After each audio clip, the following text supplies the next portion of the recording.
Magnitli trak qanday qo'yiladi? Avvalgi videolarimizda ko'rsatganmiz. Bu yerdan 60 patnis tashlaganmiz. 20 qochirdik. Magnitli trakning o'rni. Assalomu alaykum. Xudo xolasa katta zalimizni boshlaganmiz. Uzunasiga 8 metr, 4,5 metr yana betga xudo xolasa ideal darajada o'sha trenddagi figuramizni qilib beryapmiz akalar. Bitta patnisimiz, keyin undan qochyapti.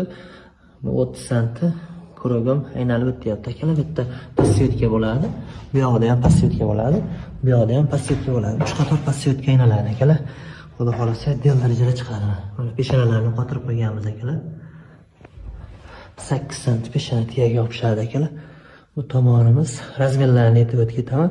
55 sant daroshkamiz bo'lyapti. O'rtasiga rels tushadi. Keyin undan qochadi 40 sant. Keyin undan qochadi. Bu bunaqa bortimiz 30 sant bo'lgan akalar. Galaganlarni terib qo'yganmiz akalar 6 ta. Shunaqa ideal darajada xudo xolasa ishlarimiz chishyapti.